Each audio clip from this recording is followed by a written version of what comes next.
തീർച്ചയായിട്ടും ഇത്തരം പ്രതീകാത്മകമായ സമ്മേളനങ്ങൾ രാഷ്ട്രീയത്തിൽ വലിയ പങ്കുവഹിക്കാറുണ്ട് എന്ന് തന്നെയാണ് എൻ്റെയും ഒരു നിരീക്ഷണം. പക്ഷേ അത് എത്രത്തോളം ഫലം കാണും എന്ന് നമുക്ക് നിശ്ചയമില്ല. ഞാൻ രണ്ട് സെഷനുകളെക്കുറിച്ച് പറയാം. ഒന്ന്, നമ്മൾ ഈ പറഞ്ഞ 1924 അന്നത്തെ ബൽഗാം, ഇന്നത്തെ ബെൽഗാവി, അന്നത്തെ ബൽഗാം സെഷനിൽ ഗാന്ധിജി പങ്കെടുക്കുന്ന സാഹചര്യവും ഇന്നത്തെ സാഹചര്യവും തമ്മിൽ ചില സമാനതകളുണ്ട്, ചില വ്യത്യാസങ്ങളുമുണ്ട്. സമാനതകൾ നേരത്തെ ഇവിടെ സൂചിപ്പിച്ചു.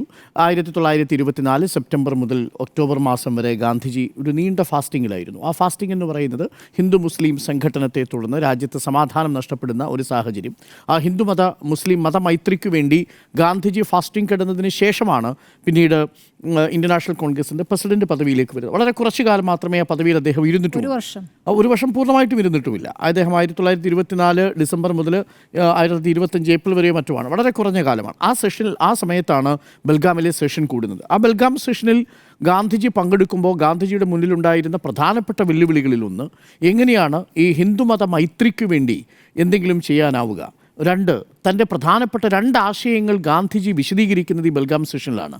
ഒന്ന്, നോൺ വയലൻസ് എന്ന് പറയുന്ന ആശയത്തെ കൂടുതൽ ആധികാരികമായി അവതരിപ്പിക്കുന്നതിനോടൊപ്പം അതിനെ സ്വരാജുമായിട്ട് കൂട്ടിച്ചേർക്കുന്നുണ്ട്. ഇപ്പോൾ സ്വരാജിനെക്കുറിച്ചും നോൺ കോപ്പറേറ്റീവ് മൂവ്മെൻറ്റിനെക്കുറിച്ചുമുള്ള കൂടുതൽ വിശാലമായിട്ടുള്ള ഒരു വിശദീകരണം നൽകുന്നത് ഈ മൂവ്മെൻറ്റിലാണ്.